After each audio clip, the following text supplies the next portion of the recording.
The eyes are on the Jersey Shore. Hello, everybody. I am Vin Avenue from our Townsquare Media-Jersey Shore newsroom in Toms River, and I have a trio of guests with me on this episode: Monmouth County Sheriff Shaun Golden, Monmouth County State Senator Declan O'Scanlan, and South Jersey State Senator Michael Testa, represents parts of Cape May and Cumberland counties there. And the subject under discussion today, one of them is prison reform, bail reform, with the fact that over the last couple of years, through the Murphy administration, the state has released 6,200 inmates due to early release, due to either fears about COVID or trying to reduce the overall prison population. So two senators on and the Monmouth County Sheriff with us to discuss their points of view and their areas of expertise, to discuss what's happened, what is happening, and try to get into possible solutions and maybe pieces of legislation to what could happen next in terms of any kind of reform. So Senator Testa, I want to start with you,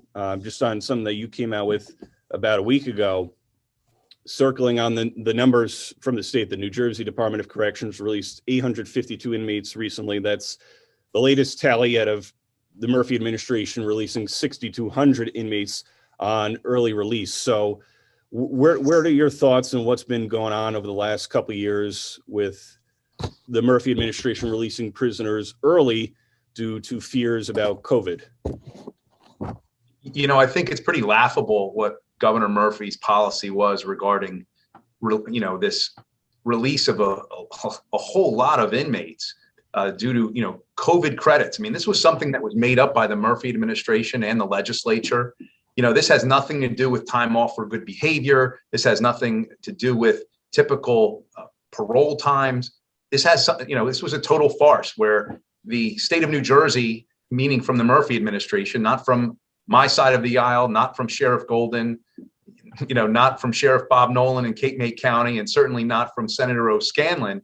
It seemed that the Murphy administration and the members of the Democrat-controlled legislature were more concerned about the prison population than they were about our corrections officers, our first responders, the civilians that work in every single one of our prisons throughout the state of New Jersey. And yet we're supposed to, as a body, as a body of the people, accept this release and deal with the consequences. And there have been some very grave consequences of the early release of some of these inmates.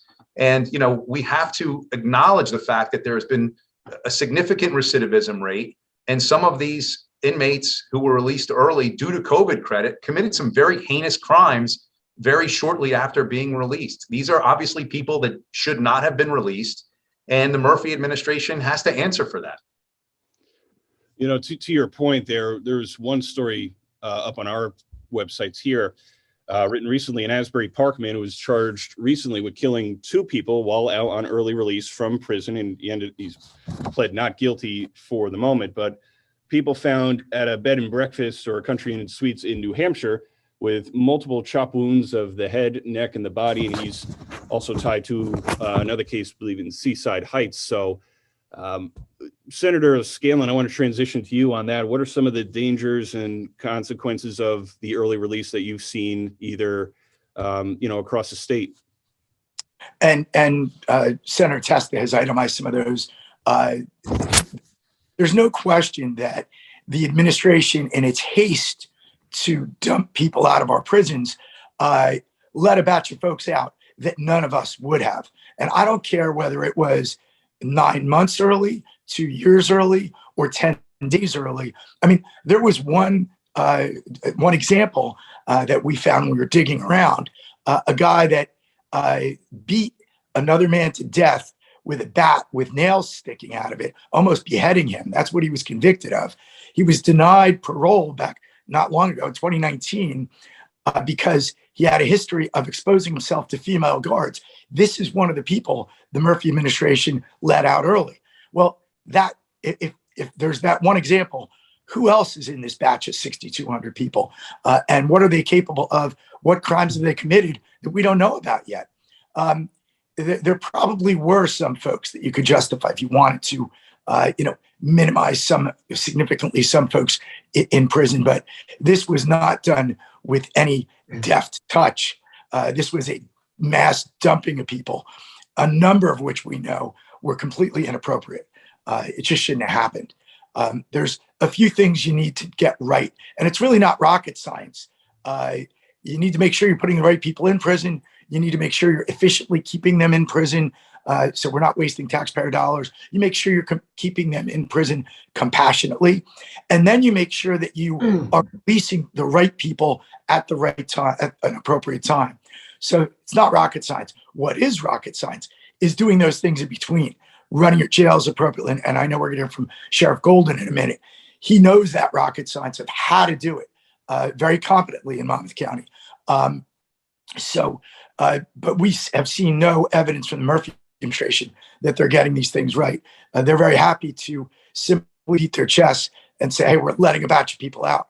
In this year's budget, again, they're saying they are closing the 4th facility in 4 years, saving $23 million. I don't have much faith that it's the right facilities we're closing, or that we are continuing to keep people that should be kept in prison in. So my faith has been rocked there, and I'm not sure it's recoverable. Sheriff Golden, I know you and I have touched on a couple of things in the past, even when you and I sat down inside the correctional facility in Monmouth in 2019, just on safety, cleanliness of the facility, and even during the pandemic, with what the Murphy administration is citing is COVID concerns of the last couple of years with releasing inmates early. And I know it's at the correctional facility more of a 1-year outlook, but overall, what are some of the things that you've done specifically? I'll start there at the Monmouth County Correctional Institution in terms of cleanliness, sanitation, safety, and what are your thoughts just overall on inmates across the state being released early due to any COVID concerns? Sure. And Vin, thanks for having us on. It's an honor to be on with Senator Testa and Senator O'Scanlan. And I know you and I have touched about this. The nice part about it is that you're one of the few reporters that have been inside the facility and have done a tremendous job in reporting inside our facility. It's one of the cleanest and one of the best run facilities, nationally accredited for over a decade now. And we're really proud of that. But first, if I might, I want to touch on what both senators had said. One senator Testa with the COVID credits. And I don't think a lot of people realize this, and I know the senators do. COVID credits are days. They're not just, it's not a credit. They call it a credit because it's nice, but it's days. And it's 3 to 1, right? So, you know, when you receive COVID credit, you're receiving 3 extra days per 1 day served, right? So you're talking about if you were in for a month, if you were supposed to be in for a 4-month period, you're serving a month. You're not serving 4 months. And I think that's one of the biggest factors in there. And then I know Senator O'Scanlan is aware, and you know, there's other things that we need to touch on during this course of conversation. But one of the things that are blatantly obvious with bail reform is the fact that we are releasing these, and as Declan noted, we're releasing criminals that are convicted. For instance, in Senator O'Scanlan's district, we released during COVID, during the order release that Governor Murphy ordered in Monmouth County, we released 44. We ordered released 69. We contested some of those. But out of the 44, here's a snapshot, and that people need to be aware of. Aggravated assault, those were convictions. Aggravated assault on a law enforcement officer in Hazlet that cost him his career out of service, along with his canine. Those 2 individuals were released. Failure to register as sex offenders, those individuals were released back in our community. So it is a concern. One, the COVID credits, it's a mystery to people. They think COVID credits, they make it sound good. It's 3 to 1 on COVID credits. So these people are not doing the time that they were convicted. And surely looking at, as Senator O'Scanlan said, the types of crimes, any assault on a law enforcement officer for early release is beyond fathomable. I can't, and both senators, I would ask this, and it should be asked publicly. These were early release. So where do we stand with these individuals that were sentenced? They were released. Did the governor commute their sentences?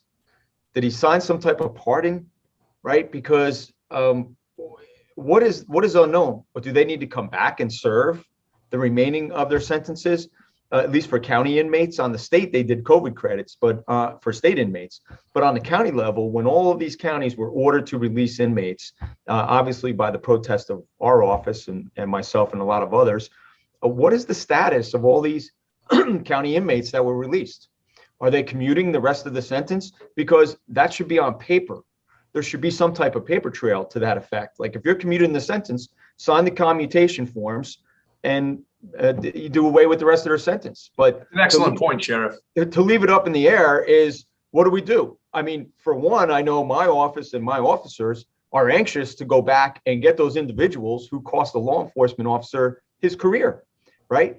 If he's in fact, have some time to serve left, right? So there is an unknown status of the individuals that have been released so far during this quote unquote COVID emergency. And I'll remind the center, and the senators know this, as clean as our facility is, yes, we did have outbreaks of COVID. Nothing serious, no one hospitalized outside of the facility from COVID. Everything was internal in our medical unit. And first stage of COVID, when the releases took place, we had more corrections officers affected with COVID than we had inmates. I had almost 17 correctors impacted and tested positive and with COVID. And at that particular time of release, I had 3 inmates. So yes, the cleanliness of the facility, obviously it's a challenge in space, quarters.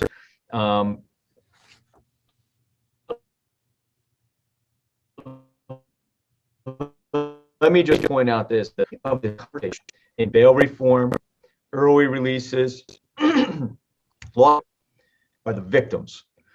You don't see the word victim or victims' rights come out of this administration in any of the press releases that are done with regard to COVID credits and releases and, internal COVID and we're going to release some more inmates. The victims are lost here, right? And we need to step up for victims' rights because they're the ones that were impacted and they're the ones that are not getting the justice out of this. That is absolutely true, Sheriff. I mentioned earlier the person killed by this inmate who was released, who almost beheaded him. He was just an old guy, an innocent old guy. Apparently, I think he was home watching TV and this guy broke in and nobody speaks for him. But look, we've seen kind of an inclination on the left to go in the direction that you're talking about, to care solely about prison population. You look at New York, which did bail reform much worse than New Jersey did, and we need some reforms of our bail reform. Totally with you there, Sheriff. And I back some level of bail reform. But in New York, they're having a debate because New Jersey, because we did it with Governor Christie at the time, we included a threat to society, a threat to the safety of the community when assessing whether someone would have bail and serve time. In New York, they proactively eliminated that. They're now having a debate, should they put it back in? And there are a ton of folks on the left in the legislature in New York who are saying, no, we shouldn't. I mean, it's insanity. And there is some of that leftist mentality within this administration. I think you're absolutely right.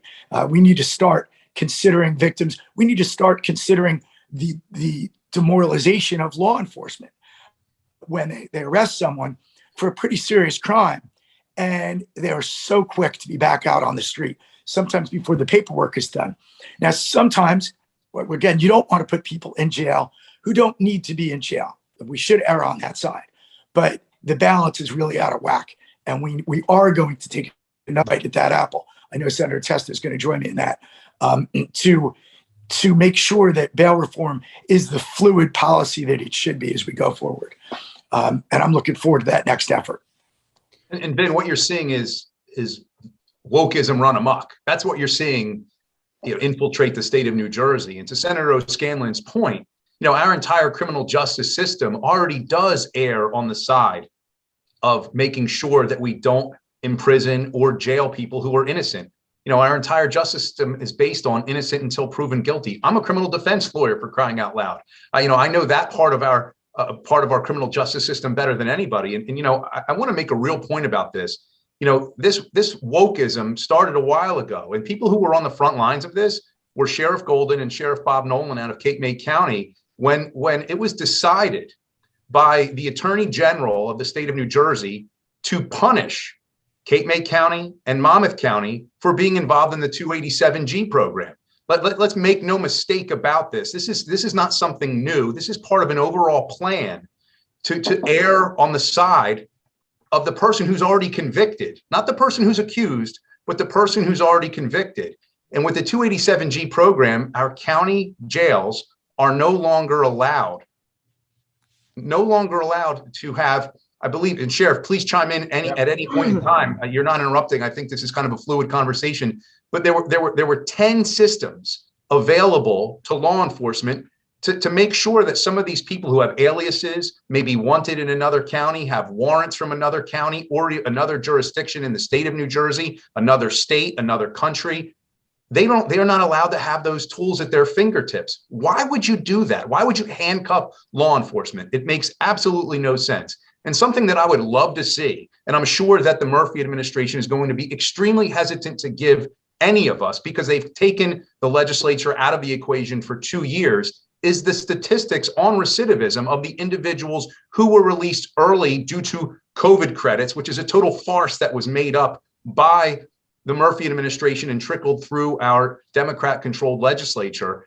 and the individuals who were ordered to be released from county jails, where you had great sheriffs on the front lines who were saying, no, some county prosecutors on the front lines saying, Governor, these are some really bad people that we're housing in our county jail systems right now. We don't want to release them because of the danger. I'd love to see the statistics on that, because I bet you I already know what the answers are.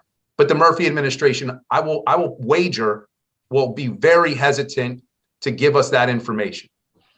Vin, I'm going to remind Senator Testa as well, being on the 287G was just one component of that immigration trust directive that came out.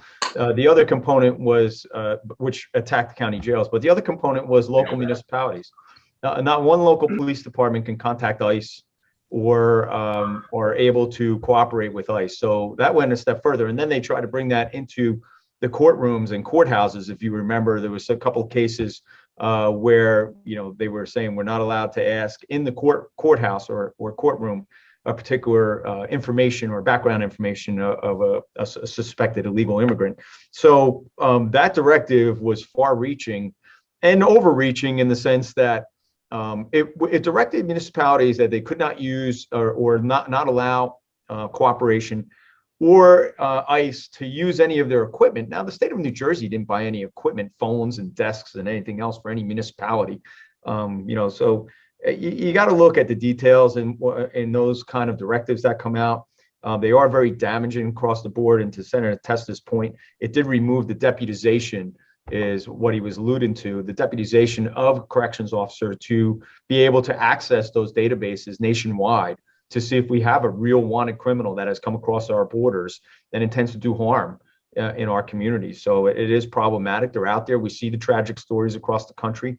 New Jersey's not immune. New York is not immune to it. So that is something that needs to be addressed and attacked. I mean, if you don't want to house 287G inmates, that's one thing, but non-cooperation with a federal agency, that's a whole nother really determinant factor that needs to be addressed and changed. The other point, to Senator O'Scanlan's point on bail reform, one of the things bail reform did not do was touch on the alternative methods. And when I say alternative methods, things like mental illness and housing for mental illness, homelessness, drug addiction, right? Now the state, as the senators know, we're just getting to the mandatory reentry program with a reentry coordinator in each county. We don't even know what that looks like yet. It's not even funded yet, but it's supposed to be funded. So we'll have some type of reentry coordinator.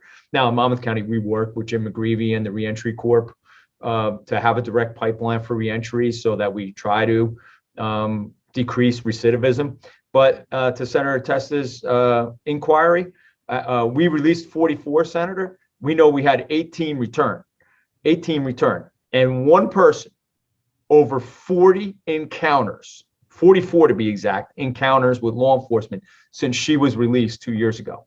You tell me that one of those encounters can just as easily go bad with law enforcement, and you're tempting fate when it comes to that. 44 times, obviously mentally ill, things like just, petty theft from pharmacy stores in and around her region, to some aggravated assault, slapping some people, but those are the stats, and I'm sure you'll see those stats around the state of New Jersey when you dig in and look at the statistics. Sheriff, you were actually keeping those stats and being open and transparent. Yes, we're keeping them, and we are certainly being transparent about it. I'm sure we're going to do a nice publication report about what this 2-year snapshot of COVID releases looked like, at least here in Monmouth County. So we have been tracking. That's a stunning statistic, Sheriff. Yeah. 18 of 44. If you look at our average recidivism rate in New Jersey before the Murphy administration, it was really low. It was, we don't do many things in New Jersey better than everywhere else. We really did a good job at reducing recidivism rates. You mentioned Governor McGreevy's program. It's really amazing what he's doing. But getting back to this premature release of these 6,200 inmates, there simply wasn't time to ramp up our very effective reentry programs. And that, by the way, threatens the public. It's also cruel to the inmates that are being released, to dump them out into the community with no support. I pose this question too, with regard, particularly with addiction services, and I'll throw this out there.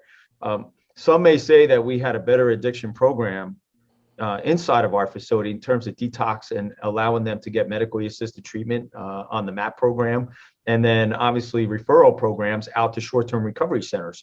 Right now, when we have a person afflicted with addiction, is arrested on drug offense, released on summons, back out there with relatively no help in place, right? And by the way, they actually bypass, because as you know, those drug offenses are released on a summons, so they don't even have the opportunity to dive into some of the resources that probably would have been available had they been on intake in my facility.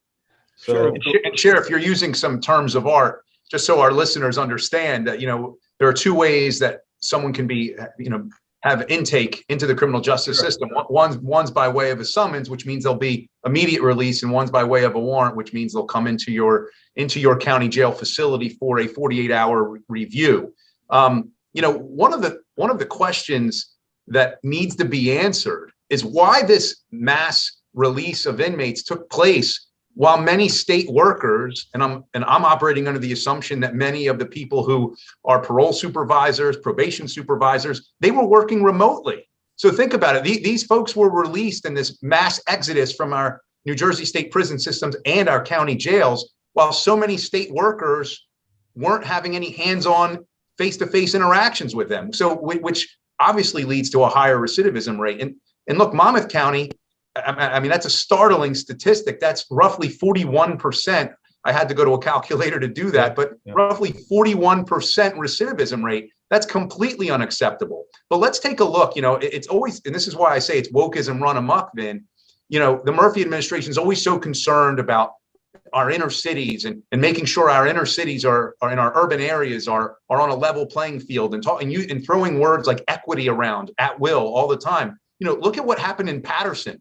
They set a new yearly record for murder in 2021, breaking their previous year's record of 2020. I mean, so how concerned is the Murphy administration with our urban areas when, Patterson has, a murder eruption in their city with this, at least one of the city council members, took the administration to task about this, saying, this is unacceptable. This is, this is due to this mass exodus from our New Jersey state prison system. And look, I'm passionate about this issue because I can tell you, a large number of my constituents work in our New Jersey state prison systems, whether it's at Bayside State Prison, Southern State Correctional Facility. And, it's my own brother is a lieutenant in the Department of Corrections. And yet I think that there has been this overall plan to shut down a number of these facilities, and because, again, we're even talking about not using the word inmate anymore. Think about that.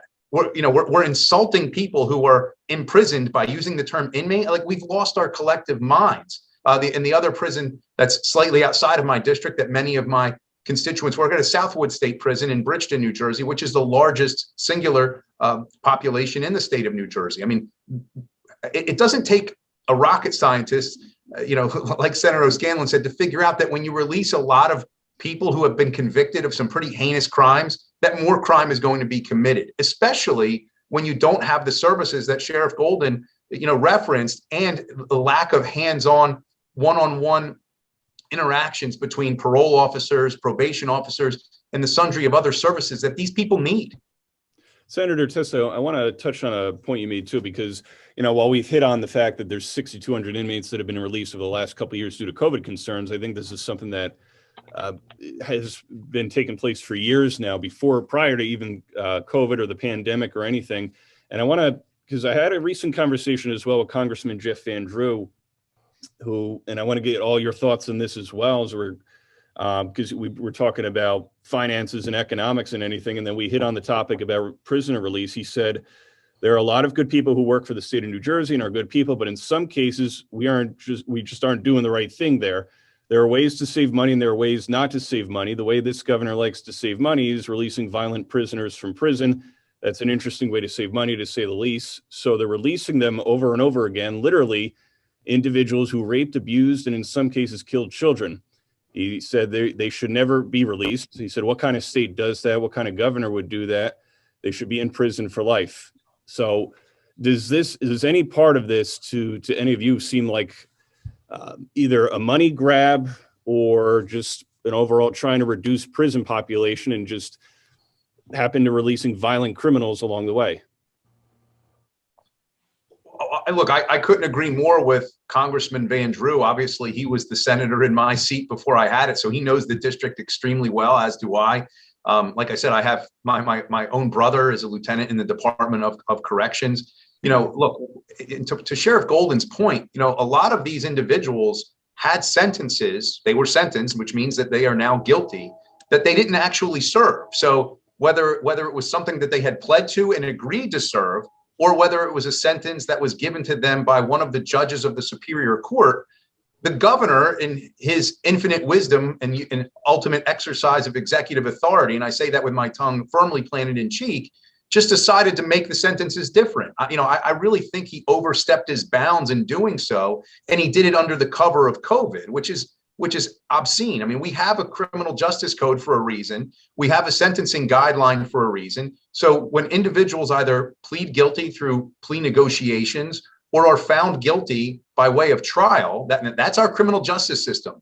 But, it's never enough for the woke radical left. It's never enough. They want to reform everything. And reforming it, and again, it's going to come to their city. And, it's already happening in Patterson. We see that. But guess what? When some of these individuals were on the left, and and I know when Senator O'Scanlan was talking about New York, a lot of those folks live in very, very nice neighborhoods who are in those who are in the legislature there. When something bad happens in their neighborhood, I bet you they wake up and change their stance. I think that's happening. I think that's true.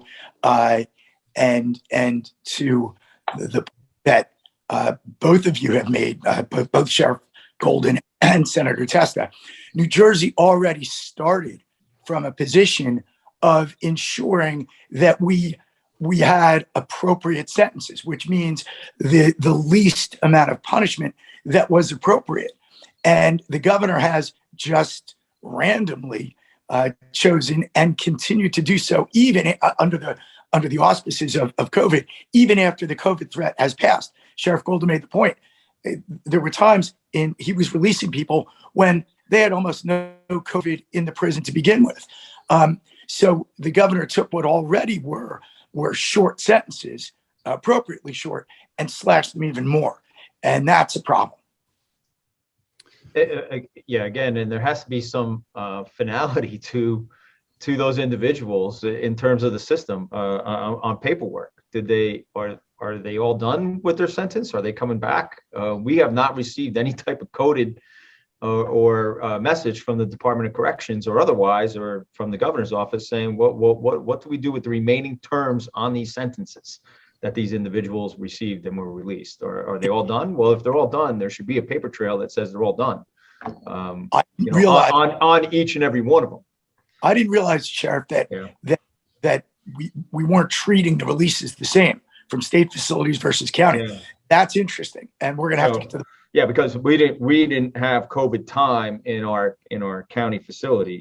We just did the releases that were ordered. Unless they were state inmates, then they were subject to the other time. The other portion of that, and listen, Vin, it is a balance. I will tell you, as running one of the largest county jails in the state of New Jersey, it's a balance. You know, imprisonment is expensive. It definitely got more expensive during COVID because we had to do a lot of segregation and separation of the population inside the facility. And so that creates a tremendous amount of overtime and a tremendous amount of workload. And I have to give the hats off really to the unsung heroes, and that's our corrections officers, like Senator Testa's brother, and so many others. I have over 250 of them in my facility that worked so hard to be sure that our facility was a safe facility, as safe as it could be during COVID time. I mean, a tremendous amount of work went into that. Back to the expense, part of the bail reform, oddly enough, didn't address the classification system inside the facility. So bail reform meant to decrease the population in our facility. Listen, you're not arguing with the numbers. Back in 2017, we had over 2,300 inmates, 23 incarcerations coming in on intake. This year, or at least 2021, the last statistical year, we had 1,600, right? So there's a delta there. In terms of average population, pre-criminal justice reform was about 852 was our average pre-CJ reform. In 2017 up until last year, we have 528, right? So it does bring the population down in the facility, but it didn't change the classification system. And this is why county jails are struggling and looking for those mergers and everything else, because it's become, I will argue, more expensive to house an inmate. And here's why. If I have one officer that was supposed to have, part of the 13 classification, watching 60 inmates, if that's what we're allowed to call them these days, if they're watching 60 inmates, well, now with criminal justice reform and the decrease in population, they're watching 13. We can't move those 13 into another area of the jail because of the classification system run by the Department of Corrections. So bail reform never addressed the classification system. So I would argue we're less efficient and effective in bail reform in terms of expenses because we have more corrections officers watching less inmates in the facility because they're grouped up into different classifications that way.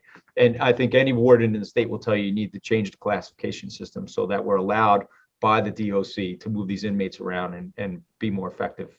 And Sheriff, if I may chime in, Commissioner Hicks was still moving COVID positive inmates to populations of prisons in South Jersey, where in my district, where there had yet to be any COVID. Yep, I remember that. So think of the protocol that he was violating during that period of time. And that's why I called for his resignation, because he was absolutely not following the science. And then also at the time, they had, even during the height of COVID in 2020, they had not stopped inmate visitations. So people could go visit their relative who was sitting in a New Jersey state prison. Nobody had to be tested. Nobody had to be vaccinated or anything like that. Yet people were not allowed to visit their dying relatives, their mothers, their fathers, their grandparents in a nursing facility. I mean, tell me where the logic is in that. No, there's logic was lost during the last 2 years during all of this. I want to get your thoughts as well, all of you, as we head to wrap up, just on what does need to be done to ensure that the violent criminals, especially, they're finishing their sentences or aren't being released early, to make sure that those with less violent crimes can be fully rehabilitated and not run into a muck due to the current bail reform laws from the state, and just some things that all three of you would like to see done to make sure that each and every community in New Jersey is safe and they don't have to look over their shoulder for what violent criminal may or may not reoffend. To me, there needs to be monitoring. There needs to be better monitoring, through our, parole supervision, obviously through the Department of Probation, There's some great reentry programs to train individuals that, to have a skill or a trade for when they leave the inmate population. I'm all for that. We want to make sure that they have necessary skills, and I don't want to take up the rest of the time. But I mean, those are just three things right there that we can do that's really low-hanging fruit to make sure that the citizens of the state of New Jersey feel safe and remain safe. I agree with this. I agree with the senator. The reentry is big. We've done it here in Monmouth, and we try to get them from point A to point B. You can't give them a bus ticket and expect them to end up in the reentry office down the road or in a couple of towns over. It has to be a direct reentry system. They have to be embedded in the facility so that we get them the services. And then the other things that were missed during bail reform need to be corrected. One, the classification system inside corrections offices, and two, the mental health and addiction services outside of the facility, including homelessness. That all needs to be addressed. And I agree with all that, Sheriff. I am interested in talking to you a little bit more about the details of fixing the classification system. Let's do that right away. Shaun will be in touch with you, working on a couple other pieces of reform too. So we're going to add this to the list. We do need to do things though, like right now, it's an opt-in system. So when people upon discharge are getting out, they need to opt in to permit their contact information to be given to, like Governor McGreevy's program. It shouldn't be that way. It should be, they must have to opt. Then you could pick up where you left off. Well, look, and I'm trying to remember what topic I was hitting when we did get cut off. But the bottom line here is we need to make sure we redo bail reform and make the changes that we've discussed here today to make sure we're permitting the right people to not go to jail while making sure folks that should be committed to jail and still have some bail or have that happen as well. Then we need to make sure on the back end, we make sure that folks serve the sentence that's appropriate, both from a punitive standpoint and from a public safety standpoint. If you do that, you can have, and by the way, in between, competently help them learn a skill, et cetera, and be prepared for reentry. And then once they're out, or they're going to be released, make sure they participate in a reentry program, because that is a dramatic way to dramatically reduce recidivism. If you do all of that, you have a really decent system that's fair to the people in it and fair to the members of the public whose safety depends on us doing a good job in each of these categories.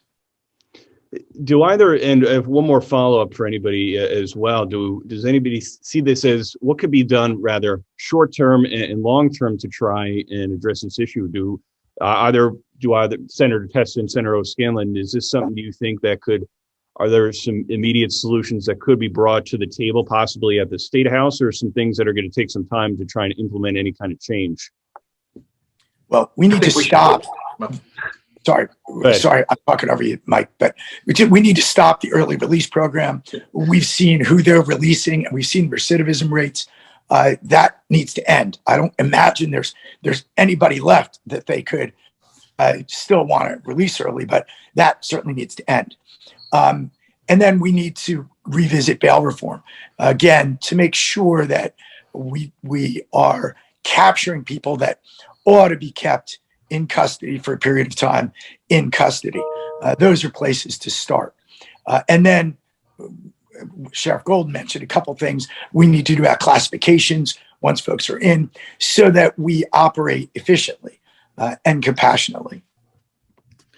Senator Testa? Senator O'Scanlan pretty much took what I was going to say. I mean, because it's actually common sense and we both possess it, which is unfortunately not something so common in under the Gold Dome in Trenton. Obviously there's no longer a public health emergency. So why would we continue using policies that are completely failed policies that we knew were going to be failed policies that were, done under the guise of a public health emergency when the public health emergency no longer exists? As an attorney, I hate to be persnickety, but I really liked what, Sheriff Golden had to say. There needs to be a paper trail to make sure, whether these, the county jail inmates, whether they're supposed to now go back and whether, the sheriff's department's supposed to serve warrants on these individuals and bring them back to make sure that they complete their sentence. I mean, I have to say, God forbid that there's something pretty heinous that takes place. I'm sure Sheriff Golden doesn't want any of the onus coming his way, because he was doing his job and the governor told him to no longer do his job and to release people onto the streets that they objected to releasing. Look, we're a nation of laws. We're supposed to be a state of laws. The governor in his executive power just can't tell other branches of government what to do. And really, he doesn't possess the requisite knowledge to tell the sheriff what to do. You heard it from the sheriff that the population that was most affected by COVID were actually the corrections officers. And I'm sure the civilians that also work in there, like nurses and those individuals. It wasn't running rampant in our prison system. And thank God, COVID was nowhere near as bad as we all thought it was when Dr. Fauci said we were going to lose 2 million Americans. But I could give the governor a pass, maybe on even the first 6 months. That's not where I was. That's not where Senator O'Scanlan was. And I'm going to operate under the assumption that's not where Sheriff Golden was. I'll give him the pass for 6 months, but not 2 years. It's has been pure insanity to do this mass dump of over 6,000 inmates. And I'm going to continue to call them inmates because that's exactly what they are. It's in our federal code, the term illegal alien. I'm still going to use that term as well until the law's changed. Again, when I said this is wokeism run amok, that's exactly what it is. We're no longer allowed to use the legal terms because it offends some people. Well, you know what? Here's an easy way not to be offended. Don't commit crimes. Don't get convicted of crimes. There's an easy way not to be offended. Yeah, I do think, Vin, there needs to be some scoring that takes place as well on individuals. By that, I mean, we have repeat offenders. I mentioned one. Obviously, she needs help, and she's more of a mental illness person than she is, and belonging in my facility. That being said, I mean, we're one of our challenges, more recent challenges in Monmouth County, is high-end auto thefts, right? They're up by over 24% in Monmouth County, and they're being done by individuals who, to the credit of law enforcement, have arrested the individuals, only to be released 24, 48 hours later. The same names are continuing to pop up on rearrests that are stealing these vehicles from our neighborhoods here in Monmouth and Ocean County. It's a big problem around the state, but more so. And, I kind of, here's where the system fails. A big press release, and there's the troopers and the AG, and we're going to form a vehicle task force. It's not the task force. Law enforcement's doing their job. Our law enforcement officers are tracking down and trying to arrest these individuals. They're being released the next day into our communities to reoffend and do the same thing. Most of them juveniles, by the way, being used as mules. 17 years of age, because nothing happens to a juvenile. They get a curbside or a station house adjustment, and they're back out on the street the next night, and they're doing the same motor vehicle theft, high-end motor vehicle theft, and it's endangering our community, right? The last thing we want in law enforcement is a chase, so that needs to be addressed. That's one of our immediate issues when we talk about bail reform. I'm not even going to get into the juvenile justice section of this because that's a whole nother conversation we can have on a forum like this. But to Senator Testa's point and Senator O'Scanlan, we have to have some type of evaluation system and reentry. Listen, I think the reentry, embedded reentry person is a good start for us in each facility. Somebody that works directly with those inmates to be sure we get them any chance we can, so as not to reoffend and come back to our facility. But definitely the gaps in bail reform with homelessness and mental illness treatment and addiction treatment, that all needs to be addressed as well. I completely agree. And I could speak with some firsthand experience. I haven't gone public with this yet, but they tried to steal my car from my driveway 3 weeks ago, which led to a chase through 3 towns. And you're exactly right, Sheriff. We can't have these same names coming up. Maybe the first time, but subsequent to that, there's got to be a presumed period applicable to the juveniles too. Yeah, and you're right. You're exactly right. Well, look, it almost, with the system we have now, almost encourages these ringleaders to target and put at risk these juveniles, using them as mules. You're exactly right. It's an area that we have to attack, because this is a real problem now with these mass car thefts, and we see it in all our neighborhoods. So we got to go out for the mules' well-being as well. The other thing I might add, and we haven't spoken about it here, and I know Vin and I have mentioned this prior, is prosecution. There are strong prosecutors, and then there are weak prosecutors who seek not to prosecute these individuals. Now, we see it in the cities, in New York City. I mean, they're very public about what they're not going to prosecute up there in New York City and in Philadelphia. And I think if you're going to have transparency, we hear this term, transparency in policing, right? And we have the body cameras, and we have all brand new use of force policies and directives. We're making the arrests according to the directives and new policies that were thrown at us over the last 2, 3, 4 years, right? We're still out there trying to protect the public. It's the failure of the system from that point on when we talk about the fails in bail reform. But you don't even get to bail reform if you don't have, like Senator Testa pointed out, if you don't have a committed warrant to go into intake, right? That person is already released on a summons out into our community. And if the prosecutor fails to prosecute or does not want to prosecute some of these cases. And so we see that a lot in different cities. And I think when I say we need to score individuals in terms of recidivism and rearrest rates, we need to have some transparency in prosecutions in the state of New Jersey as well. Sheriff, that's a phenomenal point. And Vin, I've said this many times. I don't understand, when someone is an officer, when someone's an elected official, when someone's a prosecutor, when someone's just passed the bar exam and becomes an attorney, they place their left hand on the Bible, they put their right hand in the air, and they take an oath to uphold the Constitution of the United States and the state of New Jersey and all of the laws therein. And yet here you have prosecutors, like the sheriff said, famously saying, well, we're not going to enforce that law. We're not going to enforce that law. So, there's a major subterfuge right there of the legislature, which is totally unacceptable. It flies in the face of the very oath that they took. And the problem that I have, particularly with our former Attorney General of the state of New Jersey, was that he wanted to be in the legislature apparently, but didn't want to run for office because he just, erased a number of laws that he could have been enforcing and handcuffed law enforcement. And I can't emphasize this enough. This isn't just me patting Sheriff Golden on the back, but you had 2 sheriffs in the state of New Jersey who actually wanted to uphold the law, wanted to cooperate with ICE in the 287G program, and they were prevented from doing so by the very person who's supposed to be the chief law enforcement officer in all the land in the state of New Jersey. It's the citizenry of the state of New Jersey deserve to understand that narrative, because unfortunately, not a lot of news outlets are covering that. And you had 2 people on the front lines, I was involved in that litigation as well personally. You had 2 people on the front lines, though, whose reputation was somewhat being tarnished, not in their minds, but the public was saying, why would they want to do that? Why do they want to punish these individuals when they were actually just upholding the very oath which they took?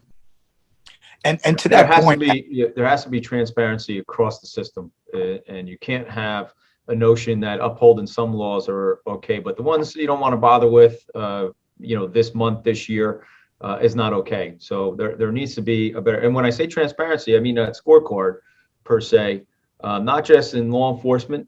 Hey, all of our disciplinary action is now being published. All of our arrests are on video. Everything is scrutinized, and we adapted and we're moving forward with it. But in the chain of justice, the prosecution or the non-prosecution of those individuals, that should also be published. And the scorecards of these releases should also be published. Who has been, what were the statistics coming off of 6,000 releases?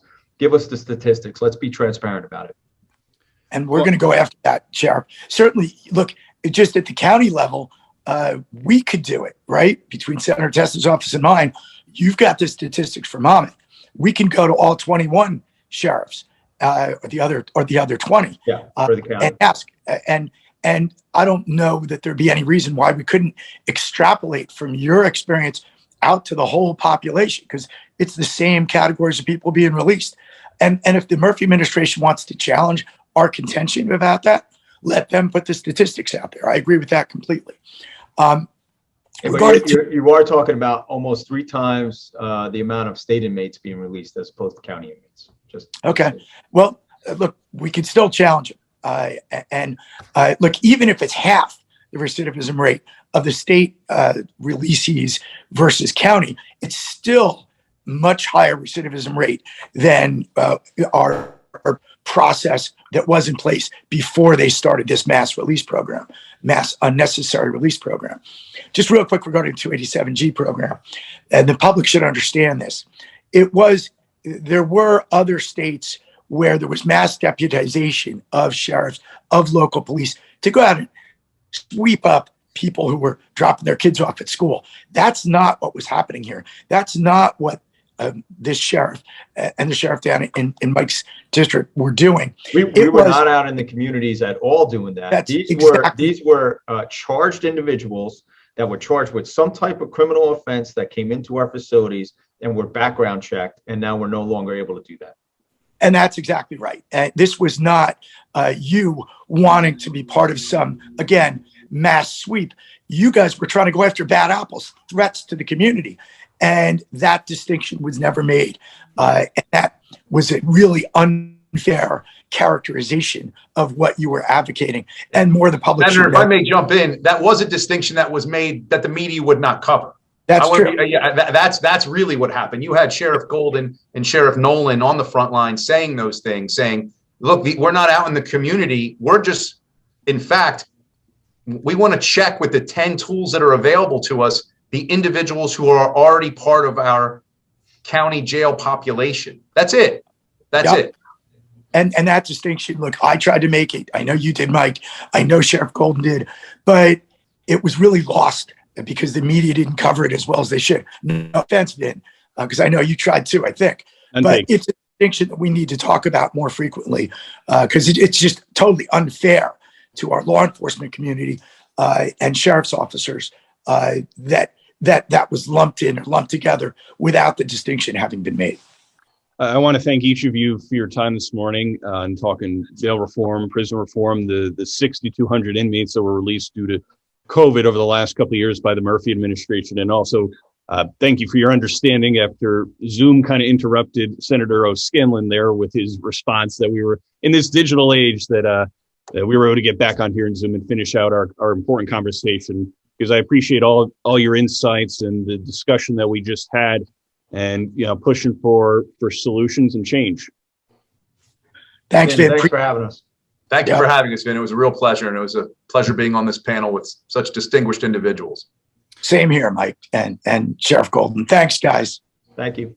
Absolutely. Senator Michael Testa, Senator Declan O'Scanlan, and Monmouth County Sheriff Shaun Golden. Thank you all for joining us in this roundtable discussion. I am Vin Ebenu, and thank you for watching another episode of Eyes on the Jersey Shore.